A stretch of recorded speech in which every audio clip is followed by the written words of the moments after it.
10 गो 12 गो बैल बकरी सब कुछ होता है, ऐसा थोड़ी किसी के खेत में घुसा देंगे।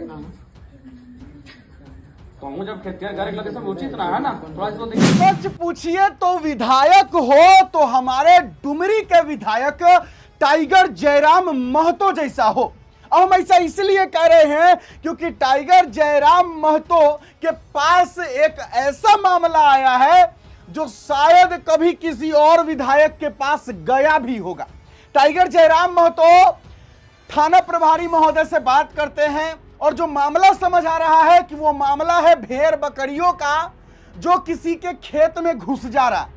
अब हम इसकी पुष्टि नहीं कर सकते हैं कि मामला क्या है, हम आप ही को दिखा देते हैं डायरेक्ट कि टाइगर जयराम महतो जी क्या बोल रहे हैं, आपको खुद समझ में आ जाएगा मामला क्या है।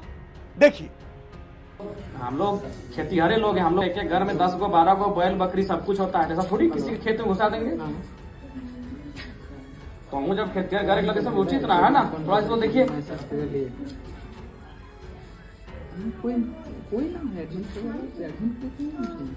मैं उनको बोलिए कि भाई आप अपना चराइए। मवेशी ठीक है, मवेशी को रास्ता नहीं है, मवेशी को गर्दन में घंटी बांधा जाता है, मवेशी के साथ बगाल दिया जाता है। अरे हम लोग खेती हर परंपरा कब जान रहे हैं, हम लोग 4 महीना के लिए सावन के महीने में बगाल लेके आते हैं, आप ही जानते हैं। हाँ बगाल रखे, एक दिन चलिए मिस्टेक से हुआ कि भाई भीड़ था घुस गया, एक दिन हुआ कि भाई वो खेत मैंने कंट्रोल नहीं कर पाए, लेकिन उस चीज को कोई तर्क ये देगा कि नहीं घुसेगा, ये उचित नहीं बिल्कुल। तो ऐसे में हम भी घुस जाते हैं सीसीएल में, फिर हमको काहे रोकते हैं, हम भी घुस जाते हैं। तो भाई अगर हम रुकते हैं सीसीएल में जाने से तो मेरा खेत मैंने से मवेशी रुकना चाहिए, हम भी टैक्स देते हैं, मेरा खेत भी टैक्स देता है सरकार को, मेरा खेत भी लगान देता है, रसीद देता है, तब हम इसलिए इसको तो संज्ञान में रखे बड़ा बाबू। अब जरा आप ही बताइए हमको कि ऐसा कौन विधायक होगा जो थाना प्रभारी महोदय को फोन करके इस मामले पर संज्ञान लेने को बोल रहे हो कि किसी के खेत में अगर कोई घुस जा रहा है, कह रहा है कि हम घुसेगा ही, तो ये गलत है। ऐसा थोड़ी हो, हम लोग जो है खेती बाड़ी करने वाले लोग हैं, हम लोग का मतलब जो मामला समझ में आ रहा है वो मामला इतना बात से तो यही समझ में आ रहा है कि कोई भेड़ बकरी या फिर गाय भैंस जो होता है वो किसी के खेत में घुस करके उसका फसल खा गया। अब वो जो है शिकायत किया हमारे टाइगर जयराम महतो जिससे कि देखिए जो है कि ये लोग जो है मतलब इसका जानवर मवेशी जो है घुस जा रहा है हमारे खेत में, और ये जो है हम बोलते हैं मना करते तो कहता है कि घुसेगा ही घुसेगा। अब टाइगर जयराम महतो जी इसी मामले पर बड़ा बाबू को फोन किए, जो समझ आ रहा है वीडियो क्लिप से हम वही कह रहे हैं। आइए अब इससे आगे बढ़ते हैं। हाँ, इसीलिए हम शुरू में भी बोले हैं आपको कि विधायक हो तो टाइगर जयराम महतो जैसा हो। कैसा कैसा मामला जो है इनके पास आते रहता है, विचित्र विचित्र, अजूबा अजूबा, मतलब ये भेड़ बकरियों गाय भैंस मवेशी ये मामला। कमेंट बॉक्स में जरूर लिखिएगा। आइए आगे बात करते हैं टाइगर जयराम महतो ने एक सबसे बड़ी बात कही है जमीन माफियाओं को लेकर के। जमीन का जो खरीदने वाला जो सिंडिकेट है उसका वो पोल खोले। पहले हम आपको दिखाना चाहते हैं कि वो एक मीडिया से बातचीत करते हुए क्या कह रहे हैं और उसके बाद जो हम कहेंगे वो जरूर सुनिएगा। पहले सुनिए हमारे टाइगर जयराम महतो जी को। रखा मिस यू चैंप्स फॉरएवर, क्या है ये? जी हमारे गांव के हैं और हमारे नज़दीकी रहे हैं, हमारे संघर्ष के साथी रहे हैं, हमारे यादों के सहभागी रहे हैं, और आज उनके ना होने से हम भी कभी कभी थोड़ा सा दुखी होते हैं, तो इसलिए स्मरण रखते हैं। और चूँकि आज शोक संदेश का ही दिन था तो इसलिए मैंने इस टी शर्ट को आज पहन कर आना उचित समझा। जयराम जी, मुद्दा है एसआईआर का। सत्ता पक्ष की बात करें, विपक्ष की बात करें, बड़ा मुद्दा बनकर सामने आया। एसआईआर को लेकर सत्ता पक्ष कह रहा है कि 4 अगस्त को सीधे प्रस्ताव लाएंगे। जयराम क्या सोचते हैं? देखिए मेरा मानना है कि अगर एसआईआर आप यह सोच के ला रहे हैं कि वास्तव में कुछ ऐसे वोटर्स या मतदाता जो अनुचित हैं उनको बाहर करना है, रिमूव करना है, तो लोकसभा चुनाव का जो समय था, 1 साल पहले लोकसभा का चुनाव हुआ है, तो 6 महीना पहले आप ले आते हैं तो इतना हो हल्ला और वाद विवाद नहीं होता। लोकसभा के चुनाव में उन्हीं लोगों ने आपको मत दिया, उनको आपको मतदान किया, और आज पुनः जब देख रहे हैं कि कई ऐसे राज्य, बड़े राज्य जहां चुनाव होने हैं और जहां केंद्र की सरकार पा रही कि उनकी लोकप्रियता में तनिक कमी आई है। मतलब आप एसआईआर के विरोध में? नहीं, विरोध और समर्थन नहीं, समय होना चाहिए। किसी भी चीज का एक समय होता है, अगर वो चीजें समय आ जाएंगी तो विरोध और समर्थन में एक बहुत बड़ा अंतर दिखेगा। जयराम क्या चाहते हैं कि सदन में कौन सा मुद्दा उठे जो झारखंड की 3.5 करोड़ जनता के लिए वो मुद्दा जो है रोजगार की बात करें, नियोजन नीति की बात करें, क्या है? देखिए, अगर तमाम अगर बात करें तो मेरे हिसाब से अगर मैं आपको 5 मुद्दे गिनाऊं, टॉप 5 में लेकर आऊं, तो प्रवास, विस्थापन, स्थानीय नीति, सरना धर्म कोड और कुर्मी को एसटी में शामिल करना। अच्छा, ये बात ये बताइए कि सबसे बड़ी बात ये आती है कि सदन में जब भी आती है समर्थन की बात आती है तो सत्ता पर विपक्ष दो तरफ हो जाते हैं। जयराम का स्टैंड पता नहीं चलता कि जयराम किधर है। आप हमेशा कुछ गोल मोल बोल के निकल जाते हैं, तो आपका स्टैंड अपना किसी मुद्दे पर कब लेंगे? मतलब कि देखिए, मैंने आपको पहले ही कहा है कि हम इस सदन में ना सरकार की आलोचना करने आए हैं, ना सरकार का पीठ थपथपाने आए हैं। हम जनता के मुद्दों को लेकर आए हैं। यदि सरकार कोई विधेयक ऐसा लेकर आती है जिसके अध्ययन के बाद, जिसको मुझे जानने के बाद, चीज़ों को समझने के बाद मुझे लगेगा और जनता को भी लगेगा कि नहीं, ये नीति राज्य के हित में है, तो निसंदेह सरकार की पीठ थपथपाई जाएगी। लेकिन कोई पॉलिसी ऐसी भी आती है जो राज्य के आम जनमानस के हित में नहीं है, तो निसंदेह टेबल भी पटका जाएगा। इरफान कहते हैं घुसपैठ नहीं हुआ है।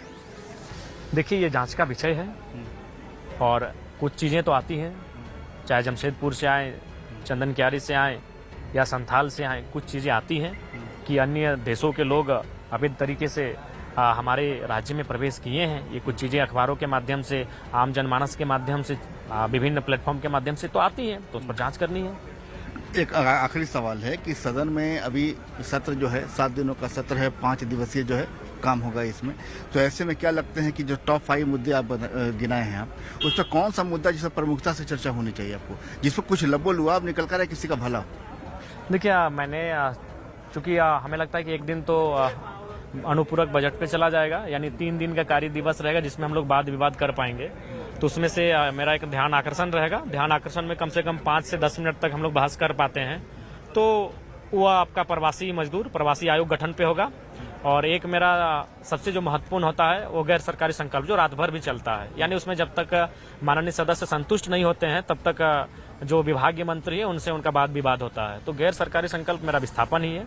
विस्थापन पे मैं तैयार हो चुका हूँ, प्रवासी के जो विषय हैं उस पर भी मेरी तैयारी हो चुकी है, और बाकी जो 2 दिन बचेंगे जिन पर मुझे बहस करना है, उन विषयों का मुझे अभी चयन करना है। क्या कुछ कहना चाह रहे हैं? कुछ यही कहना चाहते हैं कि झारखंड में एक सबसे बड़ी समस्या है। वह समस्या यही है कि पूरी सिंडिकेट्स के द्वारा यहाँ के मूल निवासियों की जमीन को षड्यंत्र के तहत जाली दस्तावेज बना करके लूटा जा रहा है। वर्तमान समय में जयराम महतो जी के, क्या ये बात सही है? जी, ये सच्चाई है। और जो लोग मैंने थोड़ा सा सक्षम नहीं है या कमजोर तबके के हैं, पहला बात, माफिया एक सिंडिकेट बना के रखे हैं, और वो सिंडिकेट मूल रूप से आपका धनबाद, बोकारो, रांची जो सदर इलाका है, चाहे हजारीबाग, गिरिडीह, तो सदर इलाकों में सिंडिकेट एक ताक में रहता है। वो जमीन के किनारे ऐसे, मैंने सड़क के किनारे ऐसी जमीनों का आकलन करते हैं जिनका जो भूस्वामी है अगर वो कमजोर है, तो वह सीओ के माध्यम से या फिर अन्य पदाधिकारियों के माध्यम से फर्जी दस्तावेज तैयार करते हैं और उस पर धावा बोल देते हैं। ये सच्चाई है और कटु सच्चाई है। अगर इस विषय को ना रोका गया तो हमें लगता है तैयार होकर के आए इस पर सदन में। देखिए, मैंने पिछले सत्र में भी बड़ा बेहतरीन उदाहरण दिया था। मैंने एक रामाशंकर विद्रोही जी की लाइन को कहा था कि लोग कहते हैं कि आसमान में धान नहीं उगता है, तो वो कहते हैं कि भाई अगर धरती में भगवान जम सकते हैं तो आसमान में भी धान लगेगा।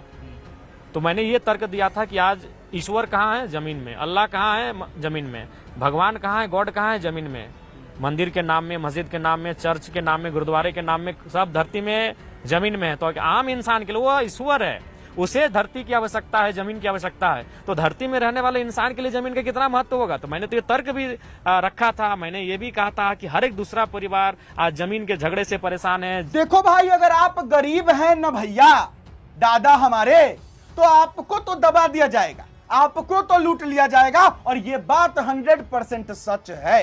टाइगर जयराम महतो जी ने जो कहा कि एक जमीन खरीदने वाला, बेचने वाला एक सिंडिकेट चलता है, जो सिंडिकेट क्या करता है, एक ग्रुप, सिंडिकेट यानी ग्रुप, एक ग्रुप जो है उसका काम होता है कि सड़क के किनारे कौन सी ऐसी जमीन है जिसका मालिक कमजोर है पता किया जाए। तो वो क्या करता है कि जो सड़क के बगल की जमीनें होती है, उस जमीन के मालिक के बारे में पता करता है कि इसका मालिक मजबूत है, कमजोर है, गरीब है या किस तरीके का।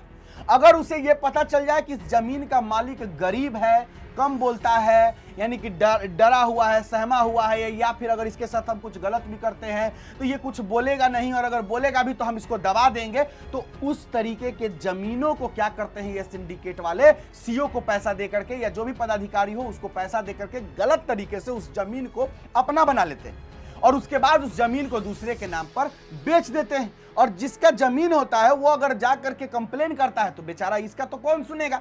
यहां तो भैया पैसा का बोलबाला है। आपके देखिए, बाप बड़ा न भैया, सबसे बड़ा रुपया, मतलब कि आपके पास अगर पैसा है तो आपके पास पुलिस, प्रशासन, सिस्टम, सरकार सब है। अब बेचारा वो जो जमीन जिसका है वो बोलने वाला नहीं हो, डरता हो, सहमा हो, गरीब हो, पैसा नहीं हो, उसका बात कौन सुनेगा। और ये बात सही है। तो यही टाइगर जयराम महतो जी ने जो इस चीज को लेकर के कहा, आप इसके बारे में क्या सोचते हैं कमेंट बॉक्स में जरूर लिखिएगा। अब बात करते हैं कि हमारे विधानसभा में मानसून सत्र चल रहा है। कल पहला दिन चला मानसून सत्र, जिसमें शोक संदेश था। टाइगर जयराम महतो के टी शर्ट पर जो लिखा हुआ है मिस यू चैम्प, और जो दो भाई का जो फोटो लगा हुआ है उसको लेकर के मैं भी पहले संदेह में था कि आखिरकार ये दोनों भाई है कौन। मैं देखता था हमेशा कि टाइगर जयराम महतो जी उस टी शर्ट को पहनते हैं। बहुत लोग जानते भी होंगे आप लोगों में से, और बहुत लोग शायद नहीं भी जानते रहे होंगे कि टाइगर जयराम महतो जी ये टी शर्ट क्यों पहनते हैं, ये लोग कौन हैं।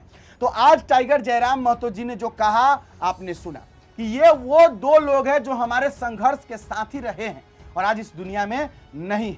यही होता है दोस्ती, यही होता है प्यार। मतलब कि अगर कोई आपके साथ रहा हो, आपके संघर्ष में रहा हो, और अगर वो इस दुनिया को छोड़कर चला जाए तो आप उसे हमेशा याद रखें।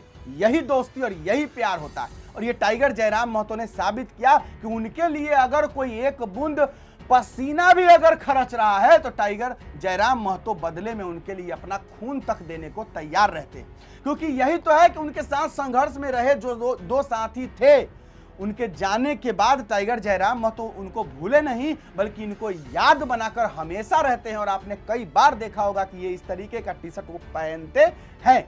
उसके बाद टाइगर जयराम महतो जी ने जो कहा कि 5 दिन का ये मानसून सत्र चलेगा, जिसमें एक दिन शोक संदेश को लेकर चला गया, जिसको लेकर के मैंने वीडियो बना भी दिया है, जिसमें मांडू के हमारे माननीय विधायक तिवारी महतो जी कैसे पढ़ रहे थे, मतलब तुतरा के टूट कर जो पढ़ रहे थे, वो आप वीडियो भी देख चुके हैं। एक दिन वही था शोक संदेश का। अब 4 दिन और बच रहा है, जिसमें जो है जैसा कि टाइगर जयराम महतो जी ने बता दिया कि जो उनको 2 दिन जो है उन्होंने तैयारी किया है। एक विस्थापन का मुद्दा उठाने जा रहे हैं और दूसरा प्रवासी को लेकर के, प्रवासी मजदूरों को लेकर के प्रवासी आयोग का गठन करना बहुत ज्यादा जरूरत है। क्योंकि होता क्या है कि प्रवासी मजदूर जाते हैं बाहर कमाने, और अगर कुछ हो जाता है उनको, अगर कंपनी में मतलब गिरने से या कुछ भी तरह से अगर उनका देहांत हो जाता है, अगर वो इस दुनिया को चले जाते हैं, तो उनको लेकर के जो है मतलब यहाँ तक कि सऊदी अरबिया से बहुत सारा जो ऐसा आया था, शिकायत आया था, बाहर से आया था शिकायत कि बाहर कमाने गए हैं लोग और वहाँ पर ही जो है उनको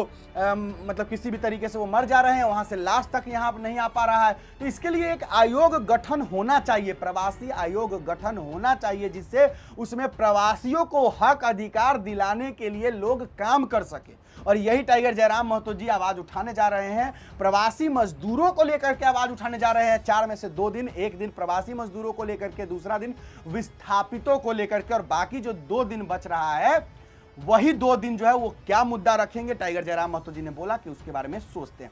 चलिए कमेंट बॉक्स में जरूर लिखिएगा कैसी लगी वीडियो, कमेंट बॉक्स में लिखिएगा तो हमें अच्छा लगता है।